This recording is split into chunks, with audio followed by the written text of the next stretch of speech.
Bienvenue dans La Leçon, le podcast sur l'art d'échouer. Cette semaine, je suis ultra heureuse de recevoir Ben Nevers. Créateur de contenu touche à tout, auteur, Ben fait partie à mon sens des grands intervieweurs qui ont réussi à créer un espace où l'on se confie comme nulle part ailleurs. Il évoque les questions de genre, de masculinité, questionne les trajectoires de vie avec une vraie sensibilité et surtout beaucoup de justesse. Aujourd'hui, il cartonne sur sa chaîne YouTube, mais aussi sur des médias mainstream comme France Télévisions et a sorti Je ne suis pas viril, un livre à mettre entre toutes les mains des hommes de votre entourage. Et moi, ça me fait dire qu'on est vraiment à un beau tournant de l'histoire, même si l'actualité nous rappelle qu'on vit une période très compliquée. Ça me réchauffe le cœur, vraiment, d'entendre de plus en plus d'hommes s'ouvrir, explorer leurs émotions sans juger, s'épanouir dans leur parentalité. Il y a un vrai côté réparateur, je te le dis sérieusement, à observer ça de plus en plus dans son entourage, dans les médias, etc. Moi, j'ai l'impression que la petite fille en moi, qui a eu un papa qui... des constructions, genre, Ouais. c'était pas un terme qu'on connaissait. Putain, ça me fait du bien et je me dis qu'on va dans le bon sens de l'histoire, quoi. Bah merci, Voilà. merci déjà. Bonjour, Ben. Déjà, t'as une voix très agréable. J'étais là, je me suis dit, j'ai pas envie de parler. En fait, je veux juste que ce soit toi qui parles pendant sonore. 1 heure et demie. Je veux que ça parte en ASMR à tout moment. Non, merci beaucoup. Merci, c'est cool. C'est marrant en plus parce que tu donnes des références qui, en plus, pour certaines, ont 3-4 ans et moi, je reviens très peu en arrière. Donc, c'est cool aussi de voir Le ce qui est chemin accompli. parcouru. Ouais. Mm. Moi, je suis un peu trop dans la course. J'ai tendance T'es- à chaque année à me dire, oh là là, il faut que je reparte à zéro, faut tout refaire, Ah etc. ouais Ouais. Tu te stresses un peu là-dessus? Ah oui, je me stresse pas que là-dessus, hein, je me stresse de la vie globalement. On va en parler. Bien sûr. Mais ouais, je le suis de moins en moins. Mais quand même, là, je commence à comprendre que je suis dans une nouvelle phase, un nouveau cycle de ma vie où c'est plus de l'endurance. Mhm. Là, entre mes 20 et 30 ans, je sentais qu'il y avait un vrai truc de sprint. Ouais. Surtout que moi, ma chaîne YouTube, j'ai lancé, j'avais 25, 26 ans. Mm. Donc, j'étais pas non plus, tu vois, on entend plein de YouTubeurs qui ont commencé à 13, 14, 15 ans. Ouais, c'est vrai. Moi, je suis pas du tout de cette génération-là. Mais même avant, dans mes métiers d'avant, j'étais vraiment dans une course un peu constante, un stress de faire les bons choix et en même temps de jamais stagner, quoi. La sensation de sable mouvant, pour moi, elle est assez rapide. Quand on dit profite de ta vingtaine, c'est les meilleures années. Mais genre, moi, ça a été des années, alors passionnantes, mais j'en ai chié de malade avec cette Ouais. pression, comme tu le dis, où au début de ta vingtaine, tu fais tout pour être le jeune premier, puis au bout d'un moment, bah, tu l'es plus. Tu vois des mecs qui ont 13 ans qui te rattrapent. Et puis il y a ce truc de faut absolument prouver, et puis aller au-dessus, et puis ok, j'ai fait ça, mais jamais dans la gratitude, c'est toujours dans le et après. Et qu'est-ce que c'est agréable de se poser enfin et de se dire ok, je veux juste un peu prendre le temps d'apprécier ce qui se passe, quoi. Bah, totalement. Moi, je suis totalement d'accord avec toi et je crois que ma trentaine, dans mon début de trentaine, parce que là, j'ai 33, je le vis très bien aussi parce que j'étais dans ce sprint entre mes 20 et 30 ans. C'est-à-dire, si je m'étais pas pressé à créer un taf qui me plaît et même, tu vois, une vie au global, tu vois, pro, perso, d'arriver à construire un équilibre qui me plaît, qui fait qu'aujourd'hui, si tu me demandes si je suis heureux dans ma vie, je suis totalement heureux dans ma vie. Ah, c'est génial, ça. Peut-être que si j'avais pas été dans ce sprint entre mes 20 et 30 ans, aujourd'hui, je te dirais, bon, bah, c'est peut-être trop tard, c'est peut-être, voilà, tu sais, t'as plein de mini-voix, de C'est pensées dur. intrusives, Grave. alors que pour les autres, je dis totalement l'inverse, tu vois. J'ai des Ouais. potes de 40 ans qui me disent, ah, j'aimerais me lancer là-dedans, mais voilà, il y a des gens qui ont 20 ans qui sont plus forts que moi. Et j'arrive pour les autres à trouver plus d'arguments qui Bien font sûr. que bah, l'âge, évidemment, des fois, l'âge, ça compte, mais la plupart du temps, tu peux te réinventer à tout âge et tu as des avantages à 40 que tu n'as pas à 20, etc., tels que l'expérience. Voilà. Mais quand c'est pour toi, c'est plus dur. Hein. Ça me brise le cœur à chaque fois que j'entends ce discours de j'ai plus l'âge, oh mais quelle tristesse, tu Ouais. sais, de s'interdire de vivre des choses qui potentiellement peuvent devenir belles. C'est frustrant et puis c'est vraiment un auto-sabotage, bah, souvent que les parents nous ont mis un peu dans la tête et qu'on transmet aux autres. Et dans l'histoire de l'humanité, mais il y a tellement de contre-exemples de ça. Complètement. Tu sais, on en parle à chaque fois, c'est bateau, mais le mec qui a fait KFC, il est devenu fortuné à 70 balais. Enfin, tu vois, il y a tellement Ouais, d'exemples comme ça. Des Louis de Funès qui, je pense, ont vraiment démarré leur carrière à 60 ans, tu vois, des choses comme ça. Bon, Van Mais- Gogh, le pauvre. Ouais. Pour lui, c'est carrément pas son Ouais. mortem. Hein, donc, mais la preuve, du coup. Bien sûr. Et après, ce qui est compliqué aussi, c'est que tous les gens qui foirent, qui sont majoritaires par rapport à ceux qui réussissent à vivre là, on parle des gens qui veulent vivre leurs rêves, et en plus de manière médiatique, c'est que en fait, on parle d'eux, mais tous les gens qui foirent, on les voit jamais, quoi. Mais moi, tu vois, ce qui me fait plus mal, c'est pas de voir quelqu'un qui a 50 ans et qui me dit « Ah, j'ai plus l'âge, etc. » Parce que souvent, c'est des gens qui ont réadapté leur vie et ils ont des regrets, mais t'es sur l'instant, donc tu peux encore faire des choses. C'est plus des gens qui, à 25 ans, sont déjà névrosés, sont déjà pessimistes, sont déjà dans une espèce de fatalité de vie où ils se disent mais ça, je pourrais pas faire ça parce qu'il n'y a pas de débouché, parce que qui va réussir là-dedans et là, je me dis, c'est horrible parce que je vois sa version de lui à 50 ans qui va se dire, ah mince, c'est passé si vite, pourquoi je l'ai pas fait? Alors que à 25 ans, je trouve que tu peux encore tenter tellement de trucs. Et tu vois, moi, à 25 ans, j'ai quitté mon travail et je me suis dit, bien sûr, let's go, on tente et ça va foirer. Et il y a plein de choses qui ont foiré, mais en fait, dans tout ce qui a foiré, mon chemin s'est tourné. Je le vois très en entonnoir, tout mon parcours, tu vois, que ce soit en pro et en perso. Mais je vois deux entonnoirs différents parce que le pro et le perso, des fois, se rejoignent, mais je trouve qu'il y a souvent une scission quand même. En tout cas, moi, ça a été le cas où j'ai eu des périodes où ça avançait beaucoup sur le pro et d'autres beaucoup sur le perso. C'est je suis un compliqué peu d'avoir monotache. Deux choses à la fois. Il y a un moment où son énergie, on la met vachement dans un sens ou dans l'autre, et je crois que c'est assez logique que ça se passe comme ça. Ouais.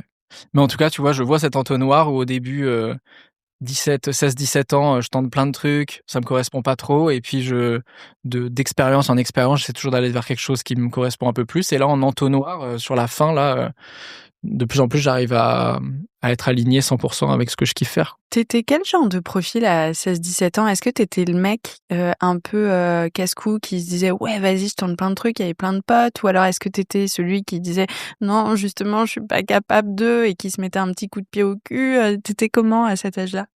Très paradoxal, parce que j'étais vraiment ces deux profils-là en même temps. Okay. Donc des phases d'euphorie totale avec une énergie totale. Moi, depuis que je suis petit, et ça, je l'ai capté, parce que je croyais que c'était tout le monde, et je pense que je l'ai capté à 16-17 ans, justement, à ce moment-là, j'étais très créatif. Donc depuis toujours, j'ai un besoin viscéral de créer. Quand j'avais, je sais pas, 6 ans, je faisais mes cahiers de vacances, et puis une fois que la besogne était terminée, je pense qu'on n'a jamais terminé aucun, ma mère était en mode, c'est bon, on en a marre maintenant. J'ai fait les coloriages. Exactement. Et après, j'achetais des cahiers à carreaux, et j'écrivais des niveaux de jeux vidéo, je faisais les plans, j'imaginais les univers, etc. J'imaginais des univers de cartes, parce qu'après c'était très Pokémon et tout. Donc tout ce que je voyais, il fallait que je le transforme en quelque chose qui m'appartient, et puis d'essayer d'en faire quelque chose, quoi. Donc ça, au début, je croyais que c'était le fait juste d'être enfant et que c'était normal. Et en fait, j'ai capté que oui, tous les enfants l'ont, mais il y en a qui ont plus d'appétence que d'autres, et ça, je l'ai gardé toujours. Ouais, ta chance, c'est que t'as gardé ce truc d'enfant, quoi. Et aujourd'hui, moi, je capte que j'ai besoin de créer. En fait, si je crée pas un truc, pour moi, ça n'a pas d'intérêt. Donc, ce qui est cool, c'est qu'en grandissant, j'ai capté que chacun avait des profils différents, et c'est comme ça qu'on arrive à faire un monde un peu équilibré. Mais du coup, à 16-17 ans, j'étais comme ça, donc j'avais envie de créer plein de choses. Okay. Je débutais la photographie, donc j'organisais des expositions photos. Putain, tu donnais. Ouais, c'était cool. Donc c'était à Caen. Donc je faisais j'étais un peu implanté dans le réseau canet artistique, quoi. Donc c'était cool. Et en même temps, j'avais aussi la frustration d'avoir que 16-17 ans, de pas être forcément pris au sérieux. Ouais. Je me rappelle, à 14 ans, j'avais réussi, grâce à ma mère, à avoir un rendez-vous avec la responsable culturelle de la mairie de ma ville. Et je voulais organiser un festival où je mettais en avant des talents, etc. Et j'avais monté un dossier et tout. Je pense que si je regarde le dossier aujourd'hui, ça n'a aucun sens. C'est trop mignon. Est-ce qu'il y a des gommettes? Non, à 14 ans, c'était pas à ce point-là. Mais je pense que c'était une page Word avec ce que j'avais envie de faire et tout. Mais tu vois, il n'y avait pas de business plan, il n'y avait rien de tout ça. Mais j'avais quand même réfléchi au lieu, j'avais réfléchi à tout ça. Et dans ma tête, il fallait que ça se fasse, tu vois. Okay. J'ai jamais été juste un rêveur. Pour moi, ça ne suffit pas de rêver un truc. Ouais. J'adore la partie où je rêve quelque chose, mais si elle n'existe pas de manière opérationnelle, matérielle, ça a pas de sens et ça me frustre. Et donc, j'avais été reçu. Évidemment, ce festival n'a jamais eu lieu. Mais du coup, je me rappelle de cette sensation de frustration, de me dire, je suis trop jeune pour pouvoir faire les choses. Donc j'ai mieux vécu après, dès que j'avais eu 20, 25, etc. Mais du coup, 16-17 ans, j'étais dans ce truc-là de créer absolument, de créer des connexions surtout. Parce que en photo, je faisais principalement du portrait. Pour moi, c'était l'occasion de raconter des choses culturelles, relations humaines. Exactement. Et de rencontrer des gens. Et puis, en même temps, j'avais ce truc des downs énormes, des phases dépressives, je pense les plus intenses que j'ai eues de ma vie, des moments où en fait je trouvais que le sens de la vie, je trouvais pas le sens de la vie quoi. Je me disais bon, à quoi bon tout ça si de toute façon à la fin, voilà, une espèce un de cynisme aussi. relativisation totale de tout ce qui existe, mais dans un délire pessimiste de pourquoi on est les petites fourmis qui essaient de se débattre avec 2 cailloux et puis on sait très bien que le monde est plus vaste que nous et que ça va se finir, quoi. T'as une très très grande sensibilité qui fait que t'es hyper puissamment haut, mais aussi hyper puissamment bas, j'imagine. Et encore aujourd'hui, c'est un truc qu'on change pas réellement, ça, chez soi, non? Franchement, ça change pas réellement. J'apprends à mieux vivre avec parce que c'est dur à vivre pour soi, mais c'est aussi dur pour les autres, pour les gens qui nous entourent. Donc, il y a un moment où t'es obligé de faire ce travail-là si tu veux pas finir seul, quoi. Donc, et puis parce que c'est épuisant pour tout le monde, tu vois. Les moments d'euphorie sont géniaux, mais les moments très down, tu fais, oh putain, c'est compliqué, quoi. Et puis tu te dis, là, la vie, elle va être longue, c'est ça. Donc j'ai plus autant de moments down qu'avant.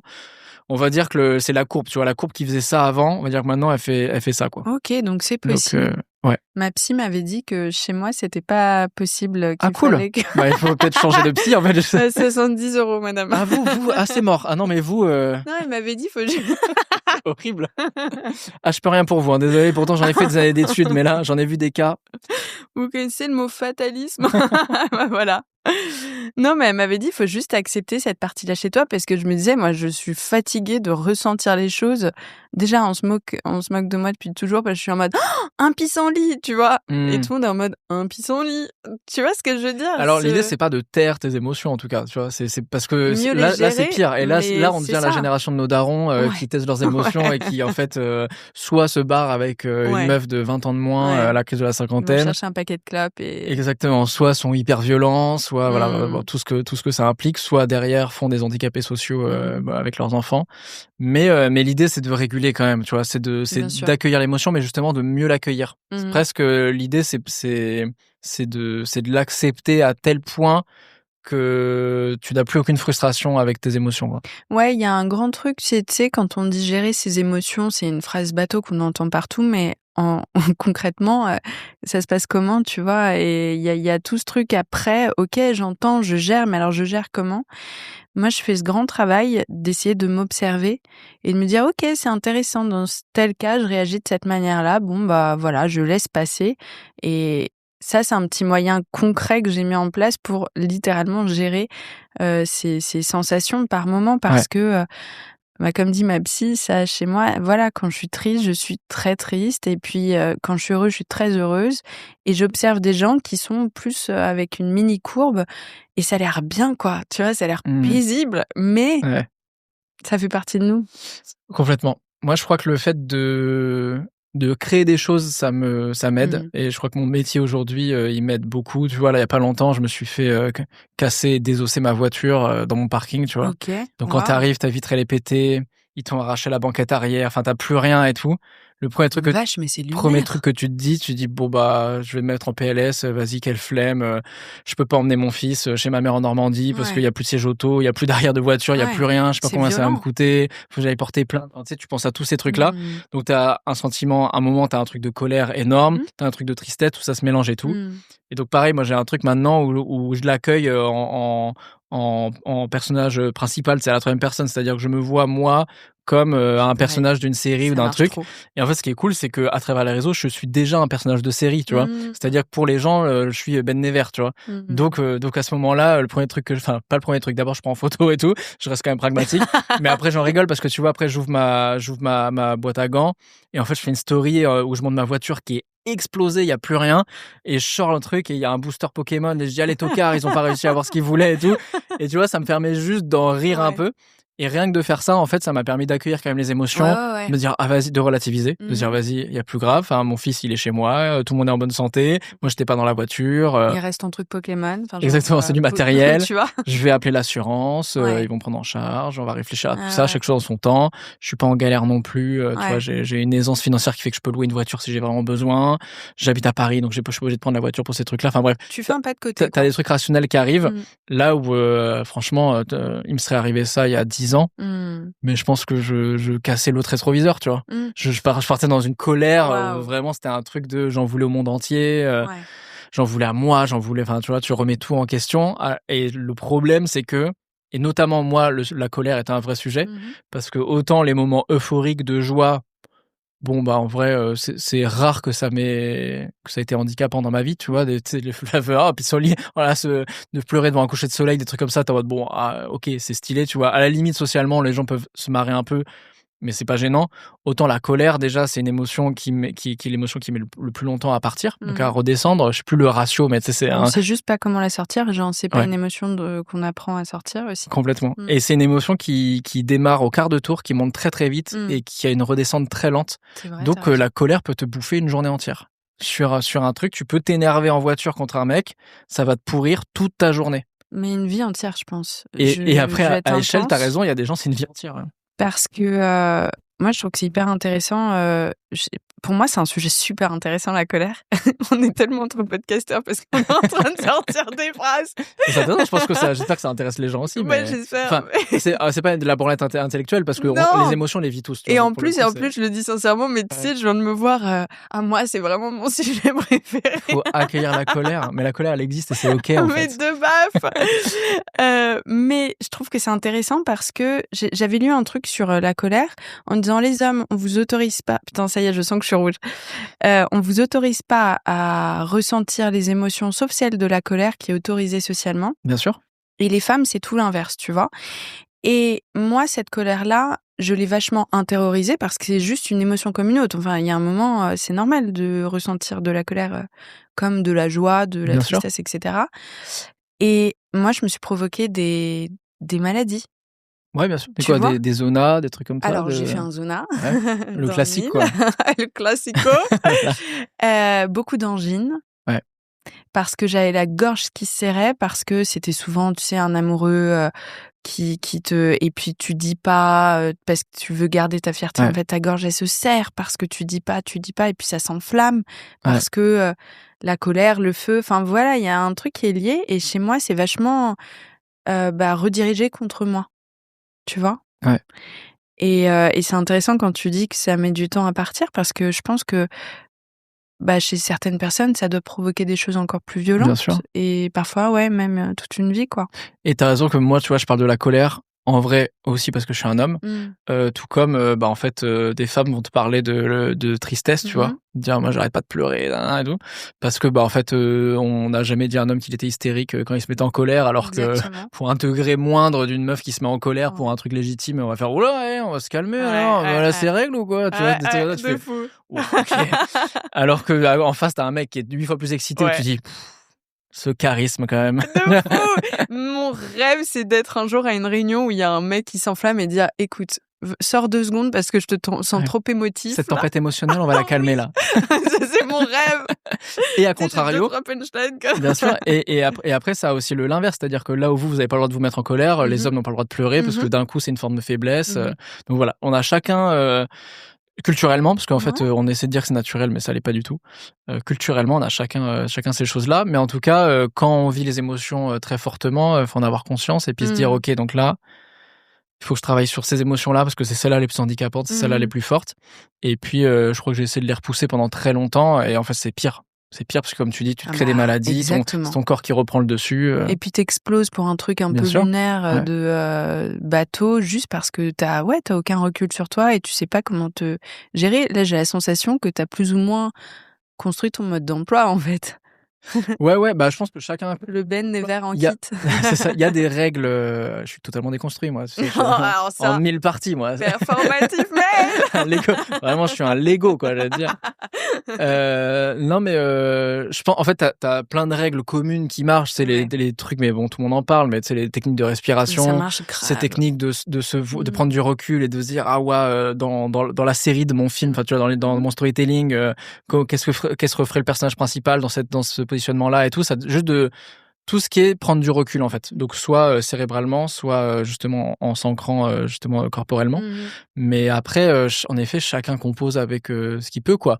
Et honnêtement, à 33 ans, le chemin il est encore long. Hein. Il y a encore des moments où je pète un câble sans raison et je me dis mais attends, pourquoi je suis en train de me mettre en colère de ouf? Et là, je me rends compte qu'en fait, j'ai pris sur moi et j'ai complètement enterré plein de moments et plein d'émotions sur la semaine qui a précédé, etc. Mais après, moi, il y a un gros accélérateur aussi depuis 2 ans et demi qui est mon fils. Bah ouais. Et où, mine de rien, tu vois à quel point c'est une éponge et que par mimétisme, t'es son modèle et qu'il va tout répéter. Et je me dis, surtout dans les premières années de la vie d'un enfant, tu captes à quel point c'est primordial sur le reste de sa vie. Et là, je me dis, non, là, c'est les responsabilités qui est plus que moi. Et donc là, il faut que je travaille sur moi. Et là, c'est juste, c'est une vie en jeu, quoi. C'est pas juste moi, quoi. C'est trop beau parce que ça te donne un but tellement puissant et profond de vouloir t'élever pour donner un meilleur modèle à ton enfant. Ouais. Et puis, ça doit être passionnant aussi au quotidien de voir son évolution et de se dire, waouh, ça, c'est un truc qu'on m'avait pas appris, que j'ai envie de transmettre. Et ça doit être juste fou, en fait, comme expérience. Franchement, c'est incroyable à tous les niveaux. Moi, et pourtant, moi, j'ai aucune fibre parentale à la base, tu vois. Ouais. Je suis pas du tout... autant j'ai plein de potes, quand on en parlait à 15-16 ans déjà, ils disaient « Ah, moi, je veux des enfants ». Et c'est d'ailleurs des gens qui ont eu des enfants très jeunes. Autant, moi, vraiment, c'était très flou. Je voulais surtout...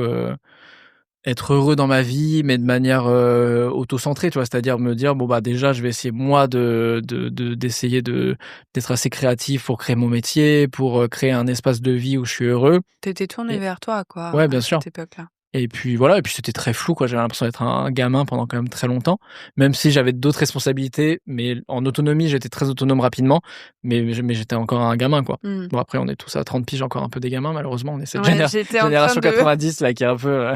J'étais vraiment en dissociation, en train de faire I don't wanna do. Sauf que moi, maintenant, toutes les figurines que je collectionne, je peux partager cette passion avec mon fils, et ça, je peux te dire que moi, mon père, il collectionnait pas des figurines, non. Je peux te dire. Ah non, je pense que là, s'il me voyait maintenant, là, il ferait ok, trop bizarre. T'es un adulte, tu collectionnes des figurines. C'est ça, un Et homme des déconstruit. C'est ça. Et des cartes Pokémon. Tu jouais, t'avais 7 ans. Ouais, enfin, la carte, quand tu sais combien elle vaut. Ah bah là, je peux dire que maintenant, mes parents, ils sont en mode Tu vois ah ok, donc finalement, peut-être qu'on n'aurait pas dû les jeter. Ouais, grave. Mais en tout cas, ouais, tout ce truc-là est incroyable. Et moi, c'était plus après, ça a été un projet de couple. Ouais, plus, tu vois, de ça, se dire, la question. ma partenaire, je la vois trop comme mon binôme, comme une mère. J'ai aussi envie de la voir quelle mère elle peut être. Et puis, je me sentais aussi hyper confiant, tu vois, en l'avenir, en me disant, on va créer une famille incroyable. Et qu'est-ce que ça va donner à un mini-nous et la transmission. Oh. Et en fait, ce qui paraît hyper logique aujourd'hui, parce que quand tu regardes mes vidéos, c'est que de la transmission. Donc ça aurait été bizarre, on aurait pu, je pense que j'aurais été très heureux sans enfant aussi, mais ça aurait été bizarre que la suite logique soit pas de faire un enfant pour ce truc de transmission. Et aujourd'hui, moi, ça me paraît tellement logique d'être père, quoi. Donc non, c'est incroyable. Là-dessus, c'est trop bien. Et en effet, chaque jour, je me dis, j'ai pas envie que demain ou que quand mon fils aura 20 ans, il me regarde en disant waouh, t'as quand même été une belle merde, quoi. Donc c'est sûr que il me reprochera des trucs parce qu'on peut pas tout faire bien, mais j'espère que quand même il se dira mon père a quand même travaillé sur lui et et mon père est une bonne personne. Je crois que c'est surtout ce truc-là que là où pendant longtemps j'avais besoin que le monde entier se dise Ben est une bonne personne, qui est impossible parce que tu ne peux pas être validé par le monde entier. Le monde entier ne sait pas exactement qui tu es, voit une partie de toi. C'est pas la juste place. Ouais, et qu'on juge les gens par rapport à nous-mêmes. Donc là, le regard des autres ne nous appartient pas, mais appartient aux gens, à chacun. Tout comme moi, il y a des gens que je déteste et je me dis, waouh, je les connais pas tant que ça. Alors, j'ai fait une liste. C'est plus... et on va en parler. Très bien, oui, je te l'ai envoyé la liste. Merci. Elle est longue. 25 pages, Ben. Ouais, bah la oui, gestion de la colère. Et c'est écrit petit, ça se passe comment? Non, ouais. Il y a pas de gens que je déteste, tu vois, mais tu vois, il y a des gens dans la vie qui m'agacent. Et je préfère plutôt me demander pourquoi il m'agace plutôt que me dire c'est sûrement une mauvaise personne. Ouais, donc grave. Surtout passé un certain âge, tu commences à visualiser la petite personne qui reste encore dans chaque adulte. Bien sûr, bien sûr. Tu commences à faire ouf, ça sent la blessure d'abandon. Bien sûr, ouais. Ce qui n'excuse pas tous les comportements, évidemment. Non, bien sûr, mais bien qui sûr. permettent Là, quand même je suis en train de parler d'incivilité du quotidien. Ouais, bien sûr, ouais. Tu vois. Ouais. Est-ce qu'on parlerait pas du sujet de ce podcast? Mais pardon, mais c'était super intéressant par ailleurs. C'est le principe des podcasts en vrai. Finalement. Sinon, on serait à la télé là. Merci beaucoup. Il y aurait déjà eu 4 pages de pub. Exactement. Tu m'aurais coupé la parole 28 fois. Ça va? Je t'ai pas trop coupé la parole? Non, pas du tout. Mais moi, je peux peut-être couper un peu la parole. Je suis contente dans les commentaires, si je Never insupportable. Trop bien, ça va booster mon engagement, je suis trop contente. Bien sûr, les haters, ça marche toujours. Je viens de postillonner sur ces belles paroles. Toi et moi, on va parler d'un échec professionnel.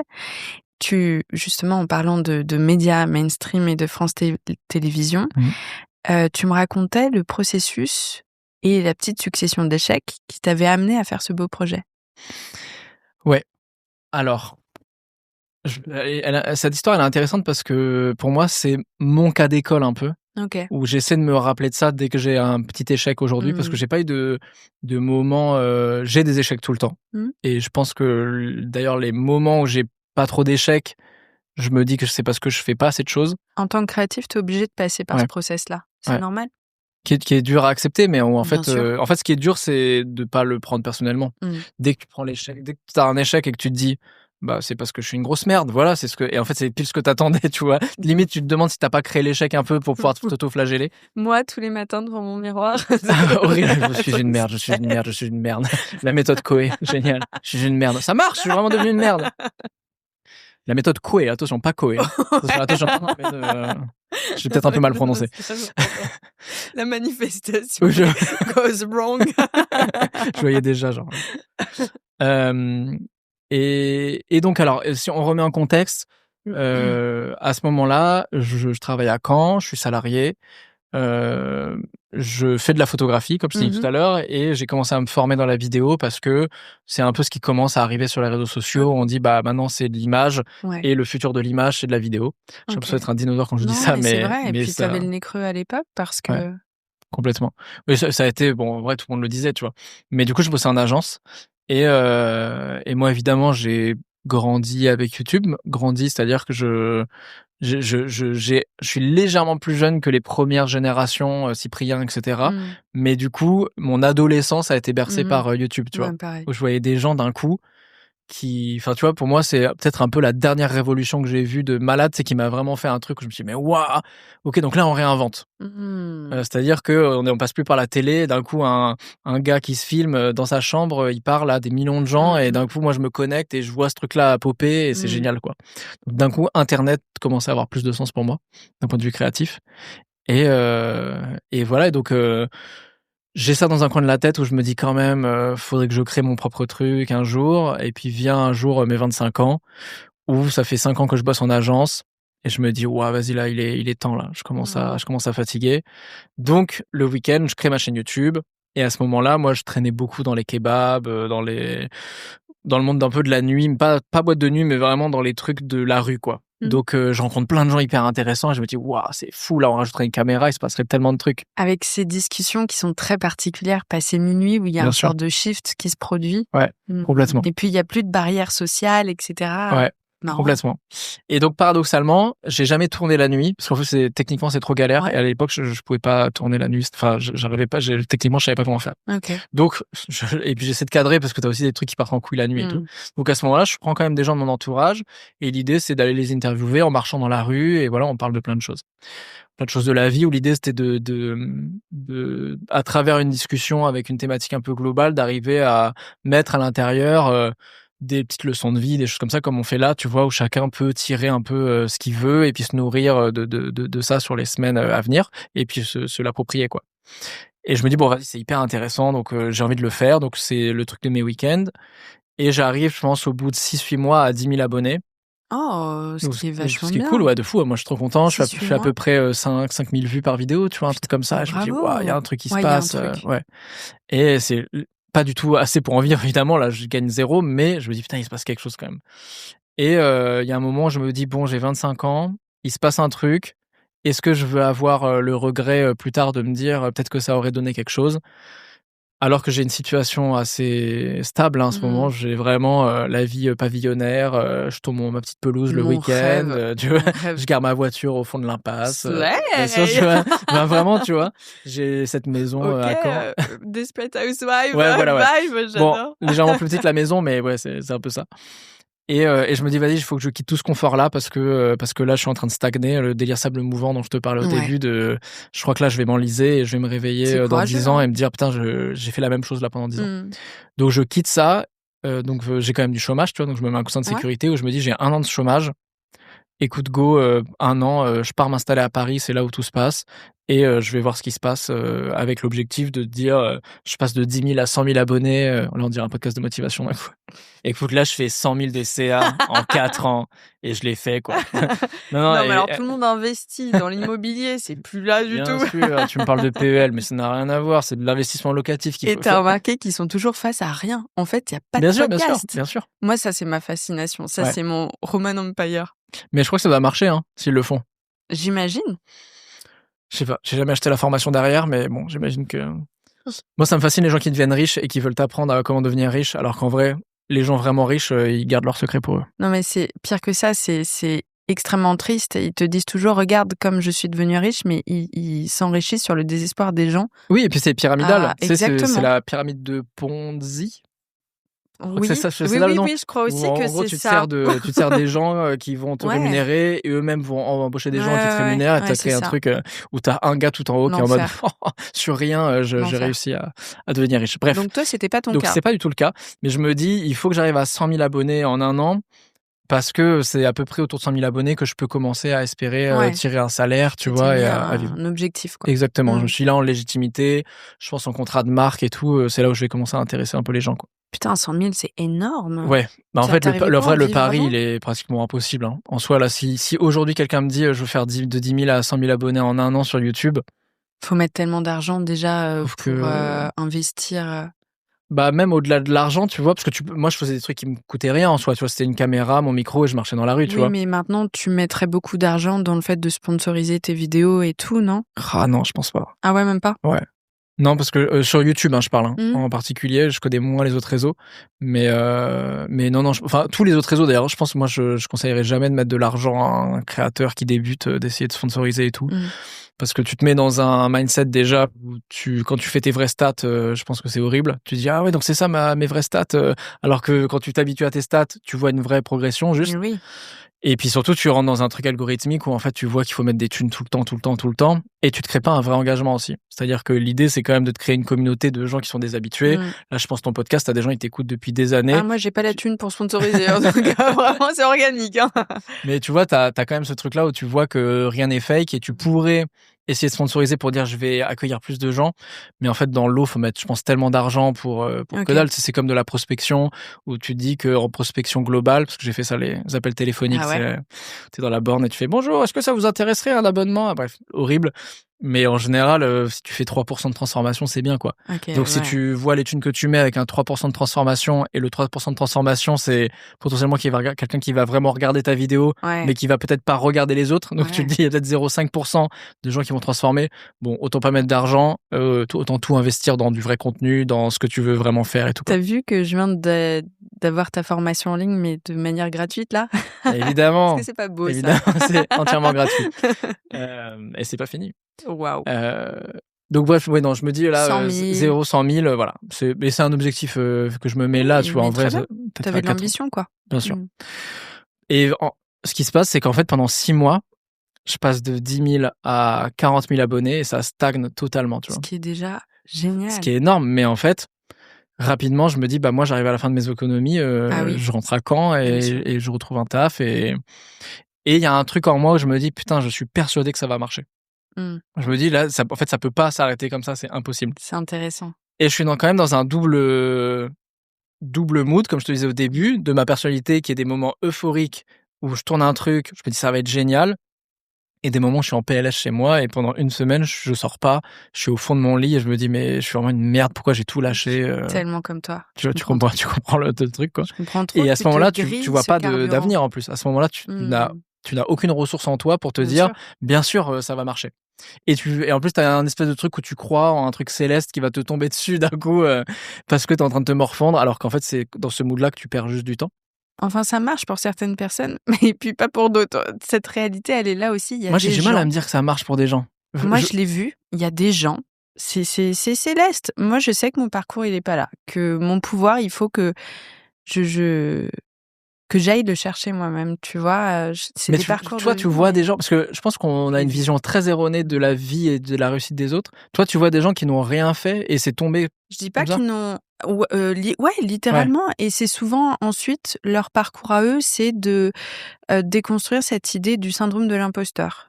Parce qu'il y a un truc qui est trop vite, trop impressionnant, et donc eux, ils vont devoir travailler sur d'autres choses, tu vois.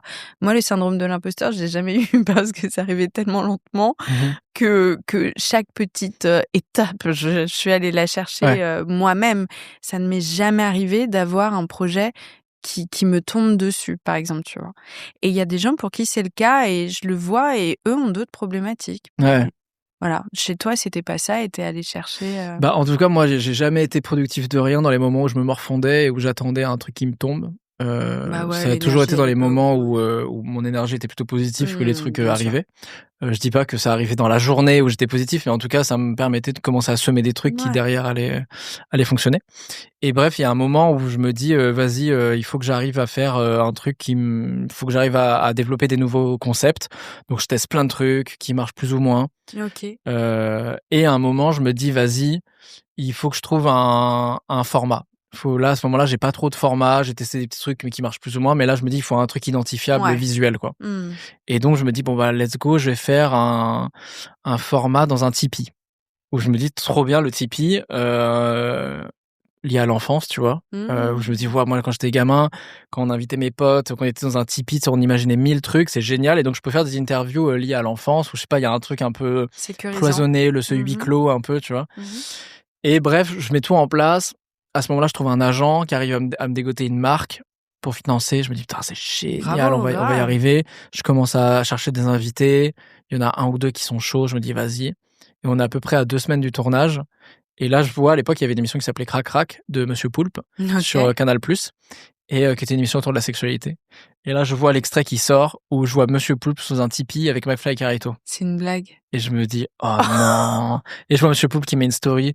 Ah, c'était vraiment une bonne idée. Ça me confirme que c'était une bonne idée, ce Tipeee, Mais etc. c'est Et je me dis, lunaire! oh non, je suis dégoûté.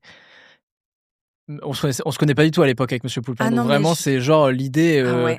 au même moment, voire potentiellement lui, il l'a eu avant parce que tu sais, C'est juste en prod, c'est fascinant en termes d'énergie, comme il y a des sortes de trucs bien au sûr, même moment. Putain, bien c'est sûr. dingue! Et donc bon, je me dis, bah là, je peux plus le sortir parce qu'en fait, je suis pas aussi fort que Monsieur Ouais. Poulpe à ce moment-là. Et puis il l'a sorti avant, donc en fait, Mmh. c'est bon, faut que je trouve autre chose. Donc là, je fais quand même un début de dépression. Ah Tu vois, ouais. là, à cette époque-là, là, je te le dis en mode, non, mais on va trouver autre chose. À ce moment-là, je suis pas du tout là-dessus. À ce moment-là, je suis en mode, moi, je vais rentrer chez moi. Écoute, c'est ça. Ça fait juste 1 mois et demi que je suis dessus, mais pas de souci, tu vois. J'ai aucune Son ressource Tipeee se financière. J'ai rien. Bon, voilà, mon chômage va bientôt s'arrêter, mais il y a, Le Tipeee à vendre sur Le Bon Coin, tu vois? ah ouais, c'est ça, ouais. Limite, heureusement que j'avais pas avancé de frais. Mais bref, à ce moment-là, je suis en dépression. Je reste dans mon lit, je pense, pendant 2 bonnes semaines Ah la à vache, ne ouais. rien faire. OK. Vraiment, à être là, à phaser, à essayer d'être en boucle.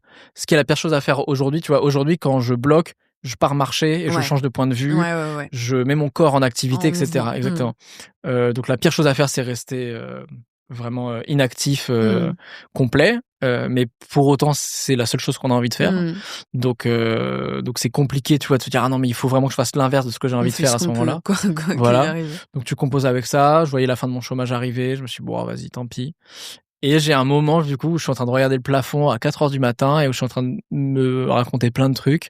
Et où je me dis, ouah, putain, en fait, imagine, là, il y a une caméra qui est au plafond pendant que je suis en train de discuter là. J'adore. Et je le fais avec un invité, tu vois. Au début, je m'étais dit, je peux faire des trucs tout seul, où je raconte des choses.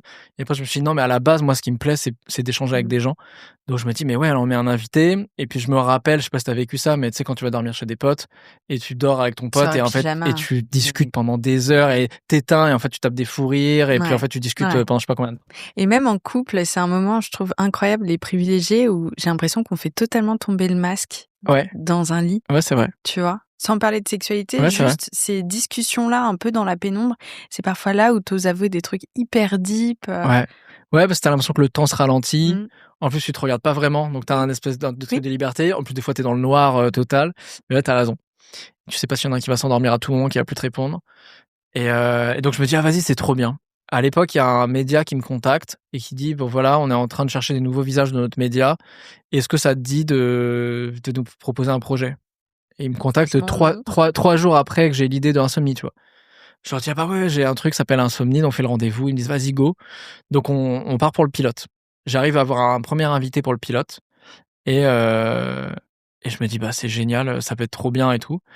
Et donc à l'époque, j'avais jamais fait d'émission, tu vois? Donc il faut que je trouve, des cadreurs, ingé C'est à toi son, de le faire tout ça? ouais, là, c'est moi qui produis. Eux, ils me donnent une enveloppe Oh waouh! ridicule, mais tu vois, pour Oui, voilà. mais oui, Et on donc a dans cette enveloppe, faut que je fasse rentrer, une location de studio, enfin, faut que je trouve tout. OK. Mais à ce moment, j'en ai rien à foutre, hein. Honnêtement, je me dis: «Putain, c'était 1 000 balles à l'époque». J'étais en mode: Ah oui. «Putain, j'ai 1 000 balles pour faire une émission». J'étais en mode de fou. Aujourd'hui, tu dis: «Bah ouais, super, je paye, Moi vraiment une l'URSSAF! personne et demie, je paye».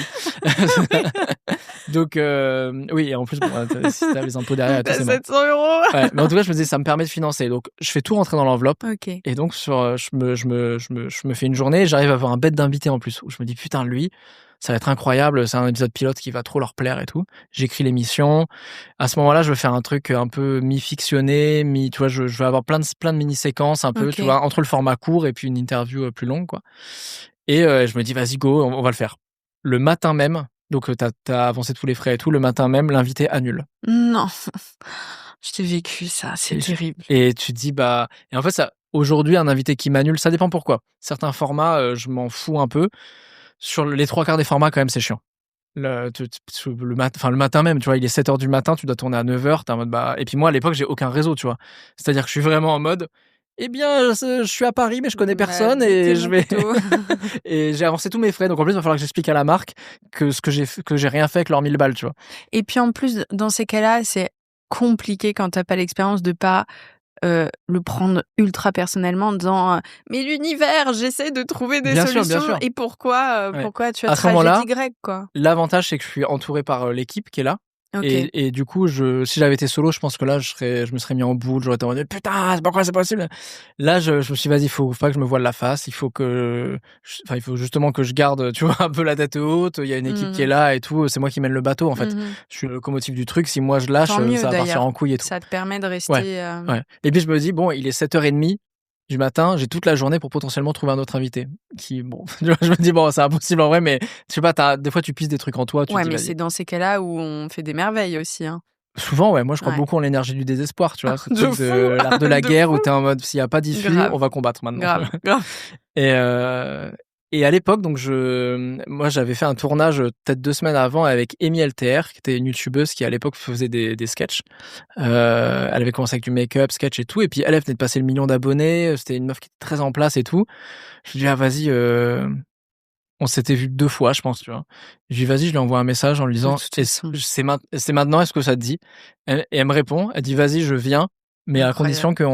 qu'on en profite pour faire une interview pour ma chaîne parce que je viens de passer le 1 000 000 d'abonnés et j'aimerais bien faire un point global», tu vois? Fou! Et donc je dis: «Vas-y, à quelle heure tu peux être là?» Elle me dit: «Bah, à 15h». Et je dis: «OK, OK». Donc il y a un changement de setup en plus, tu vois? Ça veut dire qu'il faut faire 2 décors plus écrire une interview et il faut tout tourner en 2 heures, tu vois? Alors pourquoi est-ce qu'il y a un changement de Parce setup? que moi, mon studio, parce que, bah, en fait, t'as le setup, où t'as une caméra en l'air à Ouais. un pied avec le lit, et puis après, pour une interview sur sa chaîne, fallait Ah, changer le décor, je tu vois? comprends, OK. Faire un autre décor pour sa Donc chaîne parce que sinon c'était challenge. bizarre, quoi. Donc je me dis: «Bon, OK, c'est pas grave». Donc on Pas voit de avec toute souci! l'équipe, ouais. Je dis: «Vas-y, pas de souci, viens quand tu peux et Ouais. tout». Et en gros, bon, je passe les détails, en 2 heures, on a tourné les 2. Heu et là, je me dis: «Bah, j'ai mon pilote qui est trop bien en plus». J'avais Mmh. réécrit l'interview. Je trouve que ça passe trop bien, on se raconte des trucs cool. Je Tu pas le suis temps de te mettre la pression avec cette meuf-là, donc il y a un sorte de Ouais, truc c'est vrai. beaucoup plus spontané aussi, Ouais. de lâcher prise de toute façon foutu pour foutu, Ouais, et c'est c'est vrai. parfois là où tu es le meilleur Ouais. aussi, hein. Beh, tu sais que moi, j'écris de moins en moins, à l'avance mes Mmh. interviews, hein. Souvent, c'est un peu au dernier moment, sauf quand il y a des happenings ou des choses qui demandent de l'organisation.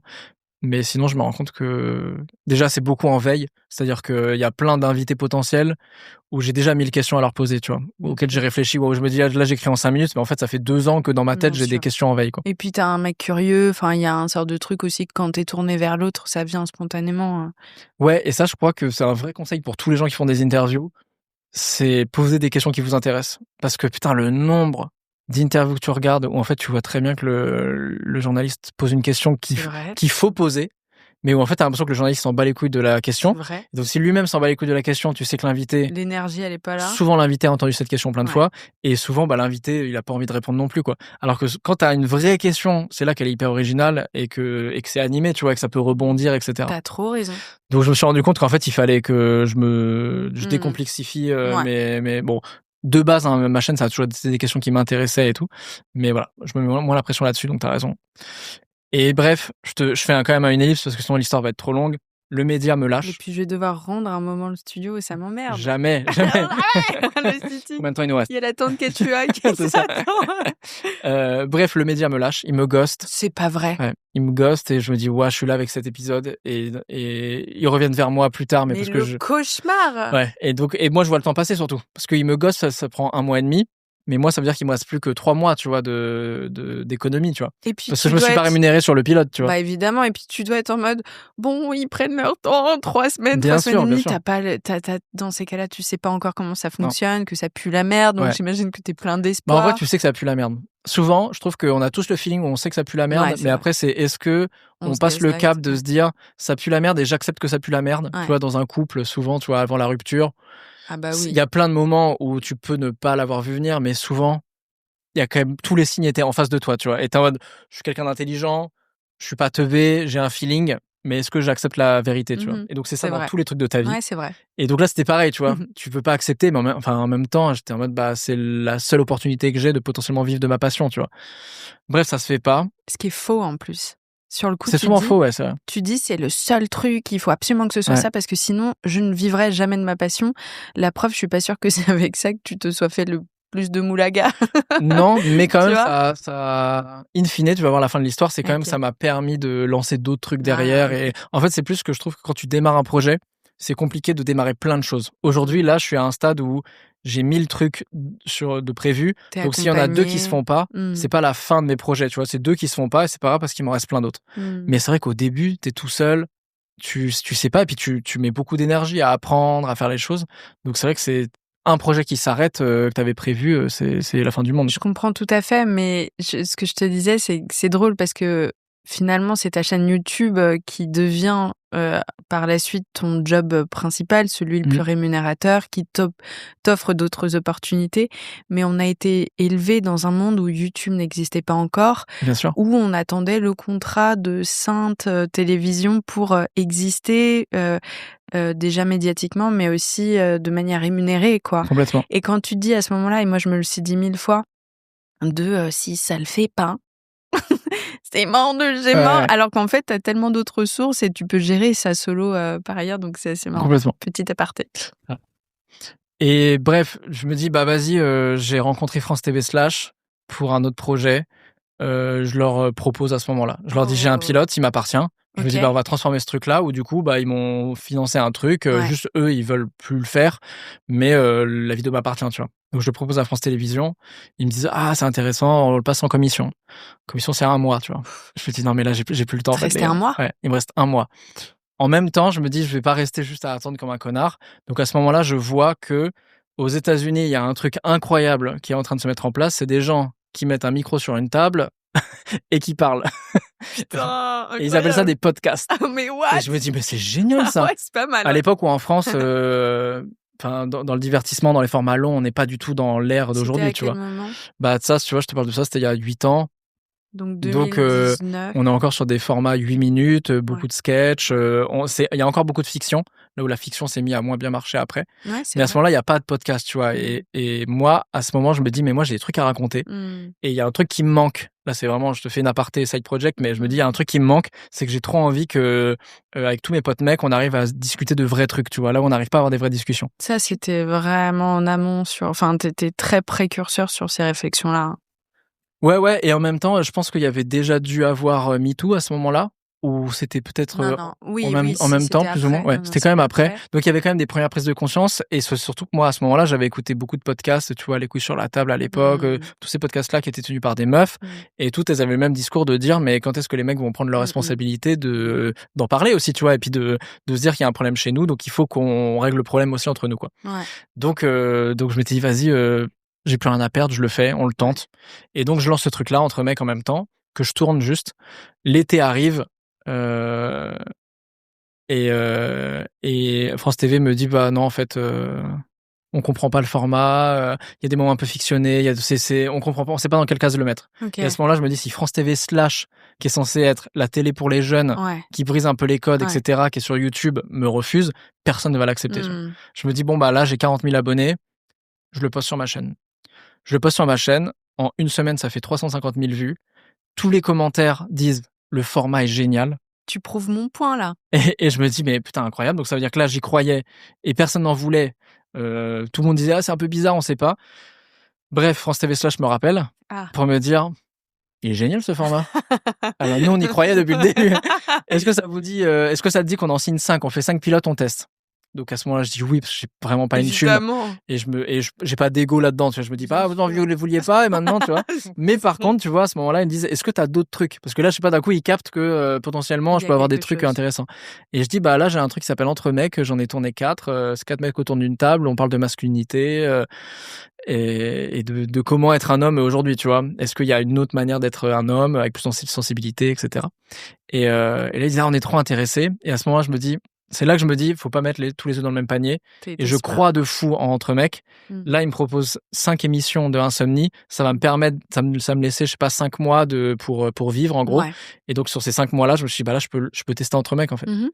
Donc, à ce moment-là, je signe Insomnie, qui était pour moi un truc où, tu vois, il s'est passé peut-être, je sais pas, 4 mois, tu vois, 4 mois et demi, 5 mois, mais qui est hyper long quand t'arrives vraiment à la fin de tes économies, que tu dis que toute personne n'en veut et tout. Et puis, 3 fois où tu te dis c'est mort, c'est la fin du projet qui n'a même pas commencé. Ouais. C'est assez magique ce moment où tu dois signer en train de te dire putain. Et surtout le moment où tu vis, et ça je trouve que dans tous les échecs que j'ai eus, je me suis rendu compte que souvent c'est des trucs que moi je vivais comme un échec et que les gens ne voyaient pas comme un échec. Ouais, grave. Ou alors souvent, je voyais ça trop tôt comme un échec.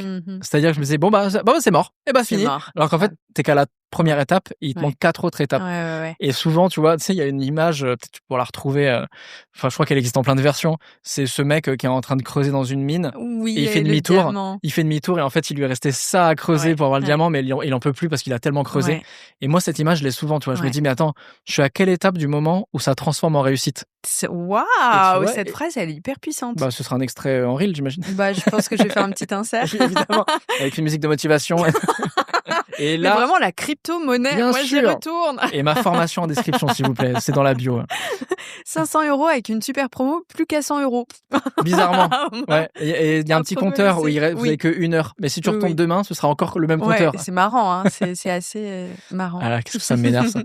Moi, je me dis parfois, bon, peut-être pour me rassurer, c'est peut-être totalement faux, mais que quand il y a un truc que tu veux vraiment et qui va être incroyable, la vie, elle te teste un peu aussi en mode « Ah ouais, tu le veux vraiment ? Bah, on va voir si t'as les couilles pour, tu vois ?» Et il y a des moments de ma vie ou de taf, etc., où j'ai eu plein de petits stops, où j'ai dû refaire mes preuves pour dire si, je le veux vraiment, vraiment. Ouais. Et la réussite après ça, elle est extraordinaire, elle est d'autant plus puissante, quoi. Ouais, t'as raison, il y a un meilleur goût. Mais et en même temps, tu vois, il y a plein de gens là qui me demandent souvent comment tu fais pour trouver la motivation à faire ceci, cela. Et je me suis beaucoup posé la question de la motivation parce que moi j'ai l'impression de pas être quelqu'un qui bosse énormément. J'ai pas l'impression d'être quelqu'un, j'ai l'impression d'être assez paresseux. Je suis quelqu'un qui procrastine de malade. Moi aussi. Et pour autant, quand je regarde, j'ai réussi à accomplir plein de choses, tu vois. Et je me suis dit, mais comment j'ai réussi à me motiver à faire tout ça? Et en fait, je me suis rendu compte que j'ai pas réussi à me motiver pour rien. C'est-à-dire que la motivation, soit elle était là, soit elle était pas là. Dès que j'ai essayé de forcer la motivation, c'est des trucs où j'ai mis 1000 ans à le faire, je l'ai mal fait. Ouais. Et donc, j'ai essayé plutôt de me focaliser sur les trucs où je me suis dit, pourquoi je suis déjà motivé? Et en fait, c'est là que je vois en fait à quel point ça fait plus de 7 ans et demi, tu vois, que je suis là. C'est que j'ai pas tous les trucs qui ont bien marché. Et tous les trucs que j'arrive à accomplir, c'est parce qu'en fait, je suis déjà motivé pour les faire.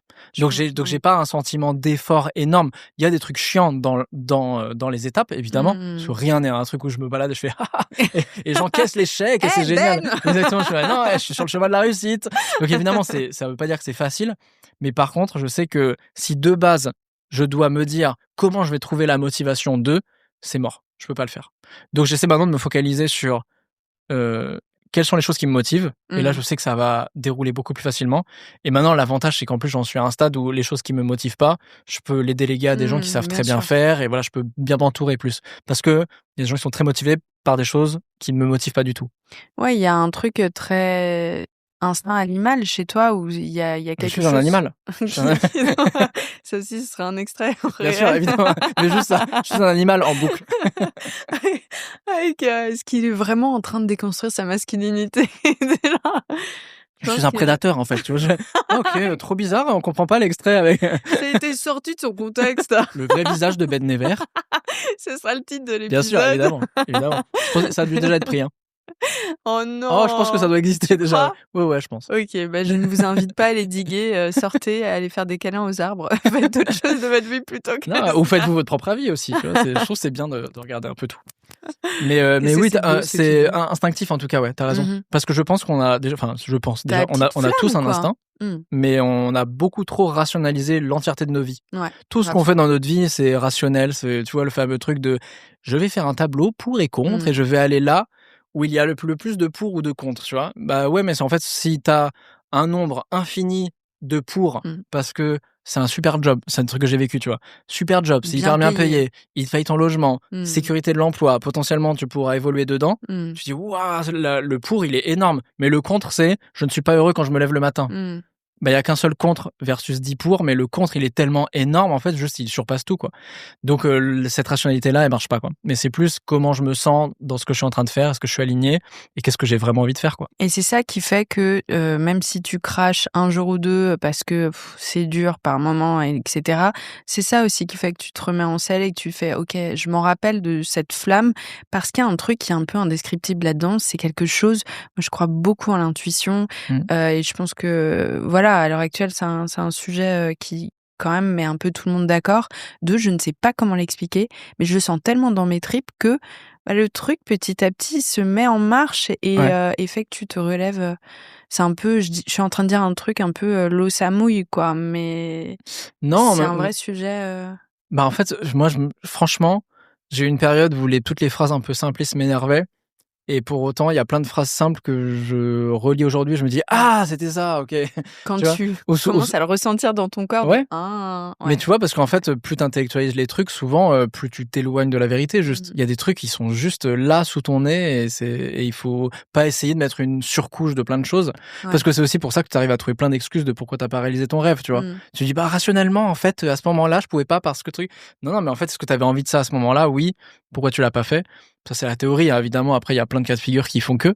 Tu vois, moi, j'ai les 3/4 de mes idées, le concept de la leçon, etc. Je les ai eus sous la douche parce que c'est un moment où moi, je lâche prise. Génial, la douche. Ouais. Le contact de l'eau, c'est prouvé que c'est ça et la marche qui est antidépresseur. Alors, on m'a dit récemment qu'il y avait carrément c'est un bruit particulier, la douche, un peu un bruit blanc, c'est ça qui fait que ça. Ouais. C'est les ions négatifs ou bon, bref, je suis partie dans le. Parce que moi, ça me le fait moins dans le bain. Ah, ça me fait pas du tout le même effet. Toutes mes idées, elles viennent sous la douche. Toi aussi? Ouais. Et souvent, c'est le moment où tu lâches prise avec le mental, tu te détends totalement et t'as l'idée de génie qui est dans tes tripes et puis tu sors de ta douche et tu commences à avoir le mental qui revient et qui fait « Ouais, mais... » Tu vois? Oui. En fait, il faudrait rester tout le temps sous la douche. Il faudrait qu'on passe ce podcast dans la douche. Ça coûterait cher. Deux douches. L'éco-responsabilité pour ou contre? Ouais, c'est vrai. Ce serait pas ouf. C'est un peu galère. Non, mais après, tu peux recycler l'eau qui revient, tu vois, et puis on prend des douches froides, comme ça, c'est meilleur pour la santé. Ok, c'est quoi? C'est... Bref, le mec qui... Bon, non. Mike Horn tu fais des douches froides? Oui, l'enfer. Tous les mecs qui commencent... Alors moi, j'ai une grosse théorie sur les gars qui ont 40 ans, qui se mettent au marathon et au bain glacé. C'est vraiment, j'en ferai un TED Talk un jour, dans ma biographie. Je dirai un jour, je dirai la vérité sur ces gars-là. Parce que t'as commencé en mode, j'ai une théorie, mais je la dirai pas aujourd'hui. Mais quand ça va sortir, là, ça va trembler. Moi, là. Ma théorie, alors merci. C'est qu'ils sortent avec des gamines de 18 ans derrière. Parce qu'elles sont plus faciles et qu'elles n'ont pas encore de trauma. On les entend. Hein. Après, elles te parlent de ses problèmes, tu vois. C'est vrai? Non. Tu l'as jamais entendu, ça? Genre ça, c'est une justification de certains mecs de se dire, je sors avec une minette. Elles sont pas encore cassées, elles ont pas trop d'ex. Horrible. Et c'est ce même genre de mec qui, littéralement, est en train de casser une pauvre jeune fille de 18 ans. Ouais. Moi, je n'ai jamais rencontré ce genre de spécimen. Dieu m'en préserve et maintenant, je suis trop âgée, je pense, pour eux. Mais c'est vrai que quand tu sors de... Je pense, après 26 ans, c'est ça, en général, c'est 26, non, les acteurs. Si, mais je crois que DiCaprio après 26 ans et demi, genre... je crois que DiCaprio, c'est ça. C'est passé, Ben. Non, moi, je suis plutôt brun barbu. Léo est un très bon acteur, mais pas pour moi. Parce qu'il est blond? Il est blond. Moi, j'ai jamais été vibe Titanic. Moi, j'ai été très ténébreux plus. Ouais, putain, il s'appelait comment dans Le Seigneur des Anneaux? Aragorn. Bien sûr, Aragorn. Et un jour, je tape sur Wikipédia, parce que c'était l'époque, tu vois. Je regarde Aragorn. Alors déjà, j'apprends qu'il a une perruque. J'ai commencé à avoir des trust issues. Bien sûr, ouais. Tu vois. Et, et puis après, j'ai vu sa date de naissance et j'ai fait « Oh, waouh !» Même année que ma mère. Bah ouais, tu le regardes aujourd'hui, tu vois. Moi, on m'a proposé de l'interviewer, Viggo Mortensen. Mais c'est incroyable. Parce qu'il parle français. C'est pas vrai. Ouais. Et il y a eu un problème d'emploi du temps, donc on n'a pas pu le faire. Mais j'avais un petit truc en moi, je me suis dit, putain, j'étais à ça. C'est moi qui ai annulé en plus. Hein. Mais j'étais en mode, non, je peux pas. Après, c'était ma période de down, où j'étais en mode, là, je sais plus pourquoi je fais les trucs, tu vois. Quand on parlait de motivation, c'était le moment où là, pour faire mes vidéos, il fallait que je me motive. Ça et là, se voit que je te juge là ou pas? Bien parce sûr, que oui, je ressens physiquement que je suis moi-même. en mode... Tu sais, la petite fille dans la voiture. Tu vois ou pas? Tu n'as pas besoin de me juger, je le fais assez bien moi-même, d'accord? je fais déjà bien ma part, ok?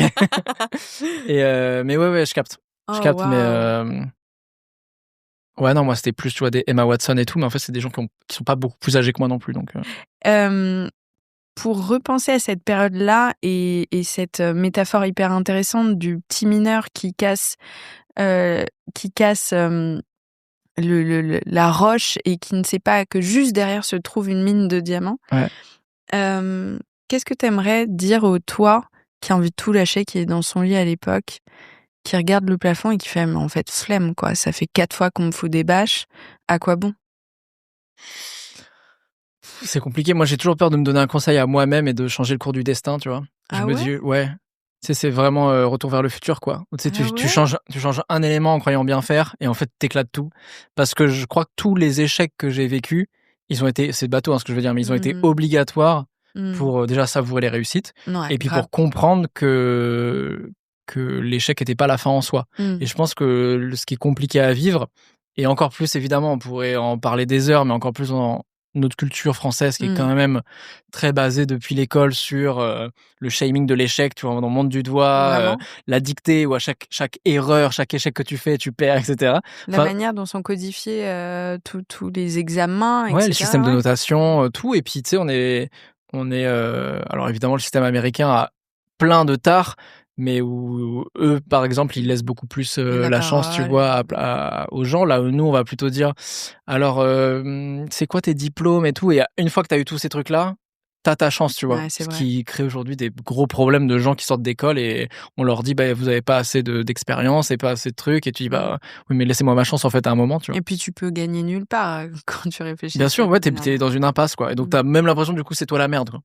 Donc, non, je pense que déjà, j'aimerais revivre tous mes échecs. Okay. C'est-à-dire que moi, je me dis que tous les échecs que j'ai vécus, ils ont changé ma perception des échecs que je vis en ce moment et que je vais vivre. Je pense que même pour les gens qui regardent, il y en a plein qui, des fois, vivent un échec et se disent bon, c'est bon, c'était pas pour moi, en fait, tu vois. Regarde, parce qu'en fait, on a une vision tellement erronée de la réussite des autres, de leur parcours. On a l'impression que les autres, c'est un long fleuve tranquille. Moi, tu sais, il y a le nombre de gens qui me disent oh, la chance que t'as eue. Je dis bah, il y a eu de la chance. Mais vas-y, je vais t'expliquer vraiment tous les trucs dont j'ai jamais parlé et ce qui m'est arrivé en sous-marin et toutes les étapes de construction, etc. Puis c'est très autocentré de dire ce n'est pas pour moi. Ça te met presque trop d'importance dans le tableau général. Ouais, mais est-ce que je peux comprendre parce que je pense que j'ai dû le penser aussi parfois, tu vois. Bien sûr, moi aussi. Hein. De me dire je foire un truc et je me dis bon bah c'est que j'ai creusé à côté, tu vois. Pour reprendre le petit mineur. C'est beau. Parce que des fois tu te dis est-ce que je suis sur le bon rail et je vais choper les diamants en faisant l'effort supplémentaire ou est-ce qu'en fait je suis à côté et je vais passer à côté du diamant sur mon tunnel à côté et puis je creuse tout le temps. Donc je trouve que c'est compliqué dans la vie de savoir si t'es sur le bon chemin et il faut creuser un peu plus loin et faire un peu plus d'efforts parce que l'étape supplémentaire quand tu vas te relever, ça va être ta réussite. Ou si en fait t'es en train il faut mieux dévier un peu parce que là t'es en train de faire n'importe quoi et tu pars sur un truc impossible. Mon intuition là-dedans, moi, c'est que déjà, il y a un truc que je trouve de plus en plus important, c'est de se questionner physiquement comment est-ce que ça résonne. Est-ce que tu es aligné avec ce que tu es en train de faire? Est-ce que tu dis non mais tu ressens un oui ou l'inverse? Quand tu vis même une période d'échec mais tu dis ouais mais en vrai j'incarne le truc, je me sens serein avec ce que j'ai ressenti sur le coup, j'ai pris les décisions qui me parlaient, qui m'évoquaient même si je me suis trompée. Déjà, il y a un sort de truc où tu es au bon endroit pour moi. Et j'ai oublié le deuxième truc. Bon, tu vois, Désolée. je suis d'accord avec toi, mais c'est Coucher qui- tard hier, Ben, je suis désolée. non, mais ça, je suis totalement d'accord, je suis aligné et en vrai, c'est ce que je disais aussi sur le fait d'essayer de trouver la motivation, tu vois. C'est que souvent, quand t'es aligné, en fait, la motivation, elle est déjà là. Ouais. Et rien que ça, tu sais que ça marche ou pas, Ça peut au pas moins être tu un vas échec. puiser, déjà ça va t'amener quelque part. Mmh. Moi, je crois pas du tout au fait de lancer des trucs et de revenir au point de départ. Tu sais, on a souvent Carrément. cette idée de Carrément. bon bah retour à la case départ, mais pas du tout en fait. Ouais. Regarde, ça fait 1 an et demi que tu bosses ton truc. Ouais. T'es pas arrivé à l'objectif que tu fantasmais, mais t'es forcément arrivé ailleurs que 1 an auparavant, tu vois. C'est toi qui peux décider dans ta tête que c'est le point de départ, mais en vrai, si tu regardes objectivement, c'est pas le cas. De fou. Donc ça, j'y crois beaucoup. Et puis en effet, se lancer dans des trucs où t'as tellement de motivation de base que tu sais que tu vas faire moins d'efforts. Pas d'efforts, tu vois. Je crois pas à ce truc de trouver quelque chose que vous feriez gratuitement et vous n'auriez jamais l'impression de travailler toute votre vie. Bon bah non, moi il y a des trucs dans ma semaine que j'ai pas envie de faire et c'est de la merde et c'est chiant. Mais par contre, dans la proportionnalité de ma semaine, bah je sais que 90% de mes journées, c'est des trucs où je suis trop heureux de le faire, quoi. Et Ouais, donc je en vois. ça, si jamais j'ai un échec dessus, ça va me toucher, mais je me dis: «Ouah, j'en ai pas chié autant à me faire du mal pour le faire». Donc ça fait moins mal l'échec. Parce que ce qui est horrible, c'est si tous les matins tu te lèves pour faire un truc que tu détestes et qu'en plus tu réussis pas dedans, quoi. Tu sais, là tu te dis: «Mais qu'est-ce que» là tu as un non-alignement total où C'est tu rien à faire. ah ouais. Là, Et en fait, tu sais, ça paraît tellement normal de le dire, de Ouais. dire: «Ah bah, vous levez pas tous les matins pour faire un truc que vous détestez et que en plus vous réussissez pas». Oui, mais en fait, si tu regardes autour de toi, Ouais. il y a énormément de gens qui font ça, en fait, toute leur vie parce que, bah, des sous-couches de croyances, des sous-couches d'entourage, des C'est ce que j'allais sous-couches dire, on de n'a pas vécu tous les mêmes bien choses et sûr. on a la chance, d'avoir, cette croyance-là on pouvait s'autoriser Mmh mh. à croire en nos rêves. Il y en a qui n'ont pas eu cet espace-là enfant aussi. Complètement. Il y a un truc que tu dis et qui est hyper important pour moi et que j'essaie vraiment de cultiver, c'est cucu, mais c'est vraiment la joie. C'est Mmh mh. ça qui fait que ton énergie, elle shift et même quand t'en chies, tu te dis: «Putain, mais ça me plaît, en fait, ça m'intéresse» et ouais, cette petite flamme intérieure, vachement liée à la joie, c'est ce qui fait que tu y retournes même quand tu t'es pris un bide. Hem, c'est vraiment un truc à cultiver, je trouve et qui a l'air tellement cucu qu'on n'ose pas le dire alors que dans le fond, c'est le fondement de ce qui nous rend heureux, quoi. Complètement. Je pense que c'est cucu aussi parce que quand on entend la joie, on a tendance à penser que c'est avoir la joie tout le temps. Et en fait, c'est C'est aussi ça, impossible. c'est impossible. C'est Mmh. que du coup, quand t'as plus la joie de faire ce que tu fais, tu te dis: «Ah merde, bon bah là, c'est pas ça en fait, Mmh. je me suis en train de me foirer et tout». Exactement. Alors que non, c'est aussi accepter, quand on parlait des émotions au début, tu vois, Exactement. que ça fluctue et moi, j'ai des périodes de down, énormes. Aujourd'hui, j'ai le luxe de pouvoir me dire: «Bon, quand je suis plus aligné, je m'arrête, je prends du recul et pendant quelques semaines, je peux juste me focaliser là-dessus sur qu'est-ce que j'ai envie de faire, qu'est-ce que les gens ont envie de voir, comment on trouve un mix entre les 2, mais qu'est-ce qui fait que pendant une année supplémentaire, je vais pouvoir repartir Qui et moi me kiffer». stimule et ouais. Exactement. Mais on n'a pas tous le luxe de faire ça. Mais en tout cas, c'est accepter que quand ton projet, il te plaît un peu moins ou tu es dans une phase un peu down, ça veut pas dire que tu vas pas retrouver de la joie dedans, plus tard. Mais ça, c'est vrai dans un couple aussi, hein. Faire Carrément. durer un couple, ça veut pas dire être heureux jusqu'à la fin de sa vie, chaque semaine être totalement dans le même alignement et cetera. Et c'est souvent ce qui fait souffrir, tu vois, les moments où tu te dis: «Ah, là, ça fait une semaine que je suis un peu moins aligné avec ma partenaire». Oui, bah, en fait, oui, vous êtes 2 électrons libres, évidemment, mais ce qui va importer, c'est à quel point vous communiquez dessus, à quel point vous Mmh. en avez conscience et à quel point vous allez faire l'effort derrière de vous réaligner. Mmh. Mais finalement, moi, je capte, tu vois, après des années de couple que et avec un enfant, enfin, tu sais, plus on vit d'expériences de la vie, plus tu captes le temps long aussi. Et ce que je te Ouais. disais je suis plus dans l'endurance, je suis plus dans le sprint, je suis dans l'endurance et je capte que ça va durer au moins jusqu'à mes 40 ans et je pense que le rythme de l'endurance, il va se ralentir de plus en plus et Et puis j'espère que je serai c'est moins stressé, mais plus apaisé au fur et à mesure. moi, je trouve ça très rassurant de se dire, parce que je l'ai vécu et que je le vois autour de moi, que c'est réellement des choses qu'on peut retrouver et même dans les périodes de down où tu dis: «Bon, voilà, c'est la fin du truc», tu peux tout à fait raviver une sorte de flamme des Grave. débuts en faisant un pas de côté, en regardant la situation différemment, il y a vraiment des trucs comme ça que tu peux retrouver et qui sont assez, intéressants à vivre, à expérimenter parce que tu dis: «Oh waouh!» donc en fait, toutes ces phrases qu'on disait, putain, mais c'est vrai, c'est possible et ça rend vraiment le truc encore plus intéressant, plus riche, plus chouette, quoi. Ouais. C'est vrai que souvent, on a l'impression qu'il y a beaucoup de points de non-retour. Ouais, C'est-à-dire mais encore une fois, parce qu'on a l'impression que la vie, c'est des avancées et hop, on chute et on revient à la point de départ et tout. grave. Alors qu'en fait, c'est un truc vraiment juste on avance tout le temps, en fait, hein. Déjà, on se rapproche de la mort, constamment, tu vois? On est plus proche de la Je mort me sens maintenant tellement qu'au début de humaine. ce podcast. Mais l'enfer! Sache-le. Je Et rentrais chez moi, sous la pluie, en écoutant Dido. Oui, non mais justement, faut se dire, putain, comme la mort se rapproche, faisons un maximum de trucs stylés. Et pourquoi je disais ça ? Parce que aussi, tu vois, si on en revient un peu au métier créatif, parce qu'il y a quand même beaucoup de gens qui veulent vivre de leur passion, qui veulent faire un métier créatif et tout, et des fois, ils tentent la première année, ça marche pas, donc ils reprennent un job alimentaire. Et il y en a plein à ce moment-là qui se disent, bon bah c'est mort, j'ai tenté mon rêve, tu vois. Mais en fait, il y en a plein qui, moi j'ai des potes là, ça fluctue, tu vois, ils ont fait ça la première année, ils ont vu que ça avait pas marché, mais il y a une réalité financière, donc ils reprennent un taf. Et puis en fait, en même temps, ils continuent un peu leur projet, ça mûrit. Et en fait, c'est des gens qui maintenant sont hyper connus, tu vois, qui ont réussi, alors que en fait, pendant longtemps, personne ne croyait en eux et eux-mêmes ont pu un peu douter, quoi. C'est tellement rassurant. Merci pour toutes ces belles et riches paroles, Ben. J'étais trop contente de te recevoir parce que vraiment, je le pense sincèrement, tes discussions à chaque fois sont profondes et tu dis les choses avec sincérité. Enfin, ça se ressent que t'es hyper aligné avec ce que tu dis et que tu mitonnes pas sur qui tu es et c'est vraiment trop chouette. Et alors qu'en fait... le gars le vrai visage. Oh non, c'était lui depuis le début. Sarkozy. J'avais tellement de noms qui me passaient, je disais, on va dire le diable. Oui. Écoutez, le temps des tempêtes. Et alors, ces 21 jours, ça s'est passé comment ? Écoutez, je vais pas faire d'imitation de Sarkozy. C'est le moment où vraiment on va se faire. Je pense qu'il faut que je coupe. Non mais merci en tout cas, c'était trop bien. J'espère qu'on n'était pas trop en masturbation intellectuelle pour tout le monde, mais moi ça m'a grave intéressé. Alors ouais, ça m'a grave intéressé aussi. Je pense qu'au montage, pour être tout à fait honnête, je vais avoir le hic. Je vais tout couper. Je pense que je vais couper des trucs que moi j'ai dit. Ok. Parce que parfois j'ai le hic où je me réécoute et je fais qu'est-ce que c'est con ce que tu viens de dire. Et là, en l'occurrence, vraiment hier soir, je voulais il y a une soirée qui est partie en vrille et je sens que la fatigue peut-être Tu n'es pas au top de tes performances. A pris le meilleur de moi. Mais heureusement, tu as surcompensé.